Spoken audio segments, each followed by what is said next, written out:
The crazy idea that changed warfare. Imagine standing on a beach, hearing the deafening roar of chains smashing the ground, dust and soil flying everywhere, and then realizing that the earth itself is being beaten into submission. This wasn't some science fiction story. This was real, and it happened in 1944, just before D-Day. Engineers had been struggling for years with the same terrifying problem. Millions of German mines buried in beaches and fields, ready to blow up any tank or soldier that stepped on them.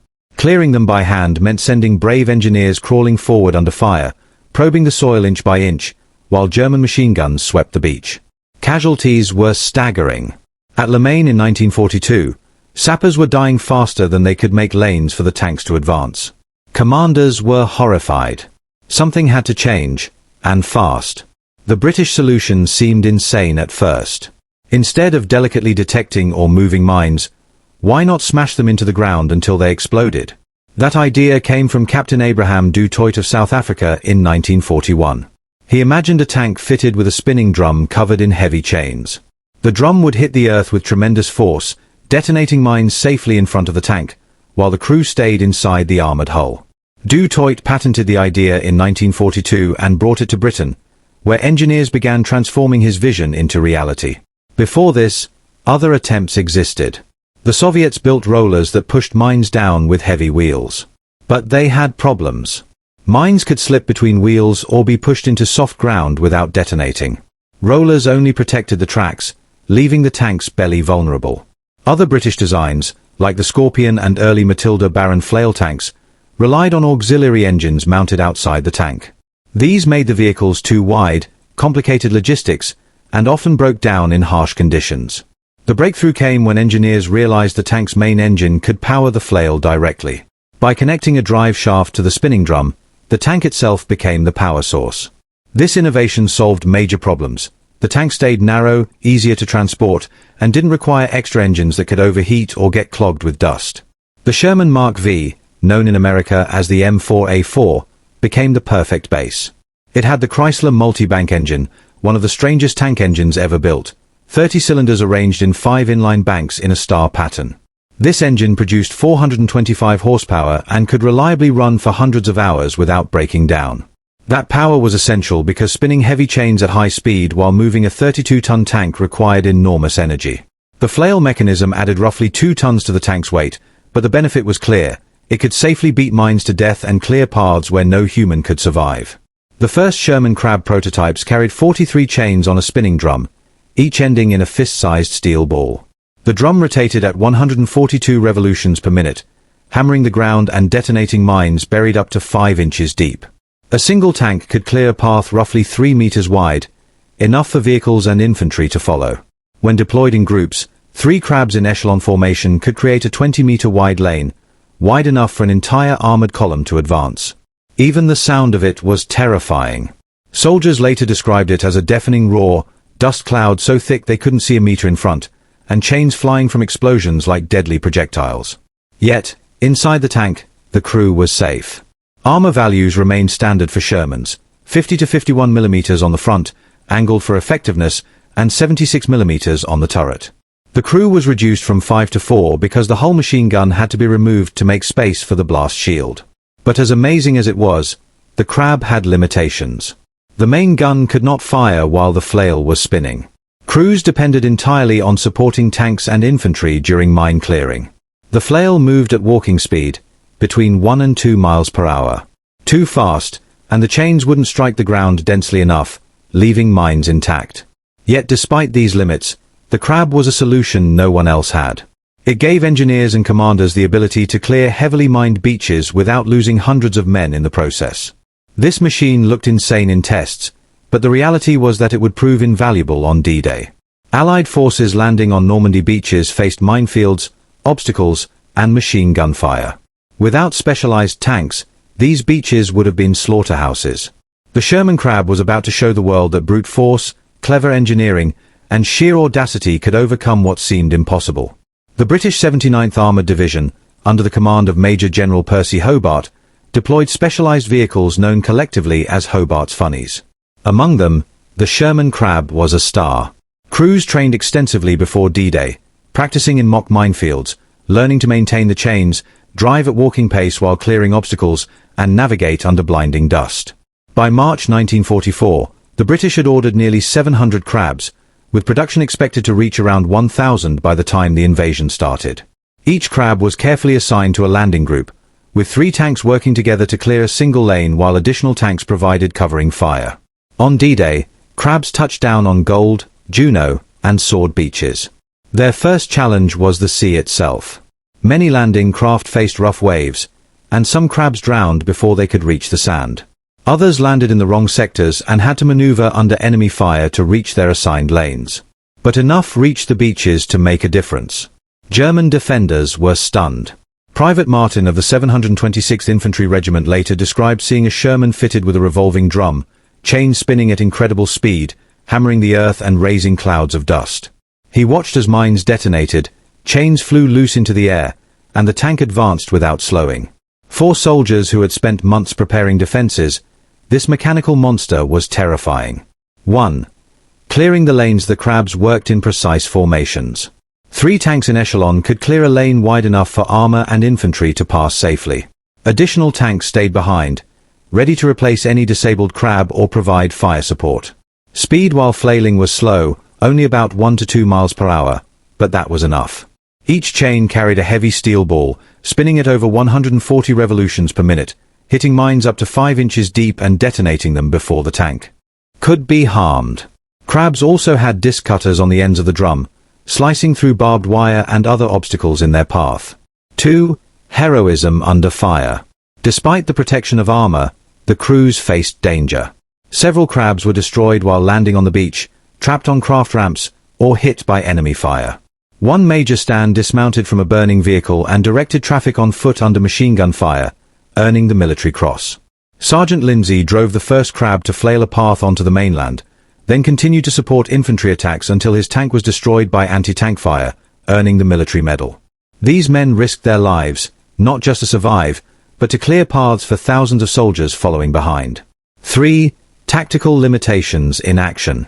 While the crab was revolutionary, it had limits that shaped its tactics. The main gun could not fire while the flail was spinning, leaving the tank dependent on supporting vehicles for defense. Dust clouds raised by the chains reduced visibility, making navigation difficult. Broken chains could fly off dangerously, threatening infantry nearby. Speed was restricted to walking pace, meaning a single lane could take over 15 minutes to clear under fire. Despite these challenges, the Sherman Crab proved invaluable on Gold and Juno beaches. By the end of the morning, critical lanes had been cleared, and infantry and tanks could push inland much faster than would have been possible without these machines. 4. The impact on British success. The difference between the British and American landings was stark. On Omaha Beach, the United States forces lacked specialized vehicles like crabs, and over 2,000 casualties occurred within hours. At Gold, Juno, and Sword, crabs and other Hobart's funnies cleared obstacles, detonated mines, filled craters, and supported infantry with direct fire. Casualties were still significant, but manageable. By noon, the British and Canadian forces had established beachheads and were moving inland. The presence of crabs directly contributed to this success. Even after D-Day, crabs continued to support operations throughout Normandy. They cleared 14 gaps overnight during Operation Goodwood, allowing armored divisions to advance. Crews constantly replaced chains as they wore down from detonating hundreds of mines. Wooden mines were particularly tricky, as their design absorbed the flail impact, sometimes surviving the first hit. Yet even partial success meant lives saved, as engineers no longer had to crawl through deadly minefields by hand. The Crab's engine, the Chrysler Multibank, was critical. 30 cylinders arranged in 5 banks, producing 425 horsepower, powered both the tank and the flail. This meant the vehicle could move across sand, mud, and rough terrain while the chains hammered the ground ahead. If the tank's engine failed, the flail was useless, so engineers carefully maintained every component. Crews were trained to replace chains quickly, adjust flail height, and handle minor repairs while under fire. 1. The flail system. The flail drum carried 43 chains, each ending in a steel ball. Spinning at 142 revolutions per minute, the chains could detonate mines buried up to 5 inches deep. The drum was mounted on 2 massive steel arms and powered directly from the tank's engine through a shaft and reduction gearbox. This design eliminated the need for extra engines, which had plagued earlier versions. Flails could also cut through barbed wire and destroy wooden posts, making the Crab effective against a wide variety of obstacles simultaneously. 2. Contouring and terrain adaptation. Early flails had a fixed height, which meant that mines in depressions or uneven ground could survive. The Crab Mark II introduced a counterweighted jib that automatically adjusted the flail height based on the terrain. This simple but clever system used force balance to ensure the chain struck the ground at the correct angle, even in ditches or over small hills. The Crab could clear paths across beaches, open fields, and urban areas, giving Allied forces an unmatched advantage in mobility. 3. Cruise and combat. Operating a Crab required skill and courage. The tank carried 4 men, a driver, commander, gunner, and engineer-loader. While the flail was spinning, the main gun could not fire, so crews depended entirely on supporting armor and infantry. Dust and debris reduced visibility, and flying chains were dangerous. Yet, these men worked tirelessly, replacing chains that wore out after hitting dozens of mines, repairing damaged flails, and keeping their tanks moving under enemy fire. One memorable example came during the attack on La Hamel. Sergeant Lindseay flailed a path onto the mainland, then continued supporting infantry attacks until his tank was destroyed. He survived and was awarded the military medal. Across Normandy, similar acts of bravery became common. Major Stan, another officer, dismounted from a burning Crab and directed traffic under heavy fire, earning the Military Cross. These stories highlighted not only the technology but also the human courage behind it. 4. Combat beyond Normandy. After D-Day, Sherman Crabs continued to play a crucial role. During Operation Goodwood in July 1944, Crabs helped clear 14 gaps overnight, allowing tanks and infantry to advance quickly into German-held territory. The tanks were also used to breach minefields in France, Belgium, and the Netherlands. By October, Lieutenant Sam Hall's troop engaged a German Panther while supporting the Coldstream Guards, showing that Crabs could operate under direct threat from enemy armor. Even when damaged or destroyed, Crabs had already completed their mission by opening lanes for other forces. 5. Mechanical superiority vs German alternatives. German attempts to create mechanical mine-clearing vehicles were largely failures. The VSKF Z617 Minenroy, a bizarre 3-wheeled contraption, sank into soft ground and was virtually useless. The Kreisroyer S, a massive 130-ton machine, never left the development facility. Even Soviet PT-34 rollers, simpler and more reliable than German vehicles, could not clear full lanes and often pushed mines into the soil rather than detonating them. Comparative studies showed flails could achieve 50 to 100% clearance depending on terrain and soil, while manual clearance remained most thorough, but lethal. The Crabs were part of specialized units within the 79th Armored Division. They were deployed alongside AVREs, Crocodile flame tanks, and standard Shermans to create a coordinated system of breaching, clearing, and fire support. Operations required careful planning, because even though the Crab could survive mine blasts, it was slow, loud, and vulnerable to anti-tank fire. Crews worked in small groups, replacing chains and repairing flails between engagements. 1. Clearing mines in France. In July 1944, during Operation Goodwood, Crabs cleared 14 gaps overnight, allowing British armor to advance quickly. Crews reported replacing worn chains after just 40 to 50 mines, a reminder of the intense stress placed on the vehicles. Wooden-cased mines, often used by Germans, were particularly difficult. Only about 25% detonated when struck, because the wood absorbed the impact. Even so, clearing partial paths was enough to save lives, allowing infantry and other tanks to move forward safely. 2. Pushing into Belgium and the Netherlands. As the Allies approached Belgium and the Netherlands, minefields became even more dense. Sherman Crabs worked alongside engineers to open lanes for armored divisions. At Overloon in October 1944, Lieutenant Sam Hall's troop supported the Coldstream Guards while under fire from German Panther tanks. Hall's Crab was eventually destroyed by a Panzerfaust, but by the time it was lost, its mission was complete, the lane was cleared, and troops advanced safely behind it. Despite losses, the Crab's presence drastically reduced human casualties compared to earlier campaigns where mines were cleared by hand. The British and Canadians reported that the lanes cleared by Crabs allowed their forces to advance with far fewer injuries than expected, even under heavy fire. 3. Losses and crew sacrifice. Operating a Sherman Crab was still dangerous. Crews faced enemy fire, debris, dust, and flying chains.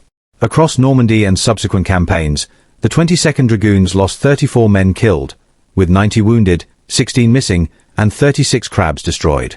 The 1st Lothians and Border Horse finished the war with 17 killed, 90 wounded, 16 missing, and 36 crabs destroyed. These numbers, while tragic, were far lower than the hundreds of engineers who might have died clearing minefields by hand. The crew's courage and dedication cannot be overstated. They were trained not only to drive and maintain their tanks, but also to operate under conditions where every second could mean death. Chains had to be replaced quickly, and tanks repaired while under threat from enemy fire. Each mission required skill, nerves of steel, and a deep understanding of the crab's mechanics. 4.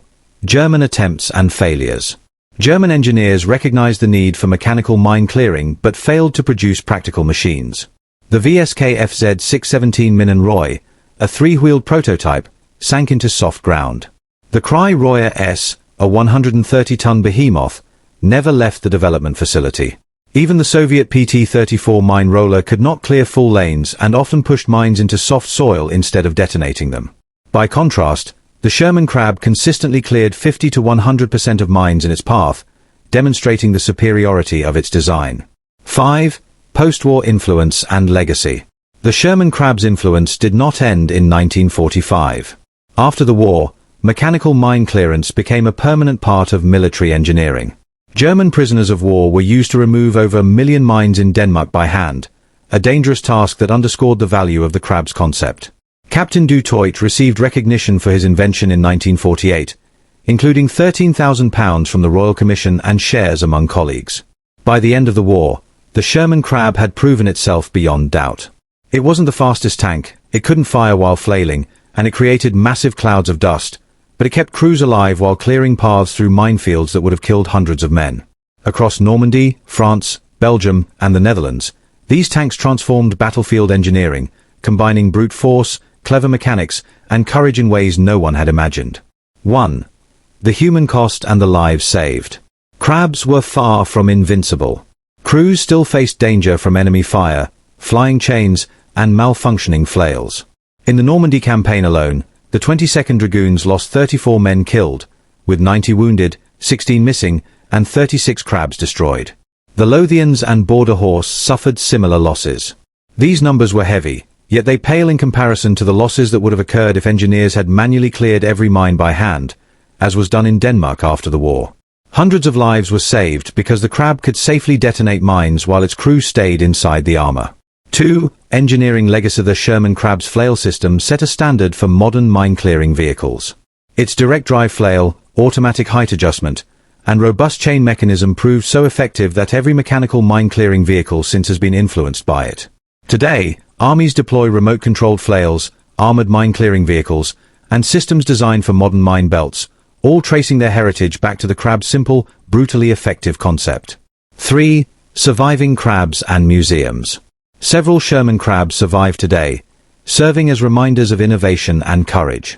They can be seen in museums across the world: the Tank Museum in Bovington, the Overloon War Museum in the Netherlands, and military collections in Israel, Canada, India, and Pakistan. Many still carry battle damage, telling silent stories of D-Day, the advance through France, and the push into Germany. Visitors can witness the incredible chains, armored hulls, and flail drums, imagining how terrifying these machines were to the defenders who faced them. 4.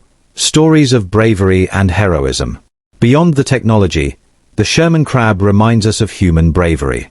Soldiers like Sergeant Lindseay and Major Stan risked their lives to ensure paths were cleared for thousands of troops. Crews replaced chains under fire, repaired tanks while dust and debris blinded them, and worked tirelessly to keep the crab moving through minefields and enemy obstacles. Their courage, combined with engineering genius, turned a strange, insane idea into a battlefield lifesaver. 5. Lessons learned. The story of the Sherman Crab teaches that sometimes the simplest solution is the most effective. Instead of detecting every mine or trying to finesse the enemy defenses, the British engineers realized that brute force, carefully applied, could solve a deadly problem. This lesson is as relevant today as it was in 1944. When faced with seemingly impossible obstacles, creativity, courage, and bold engineering can overcome even the deadliest threats.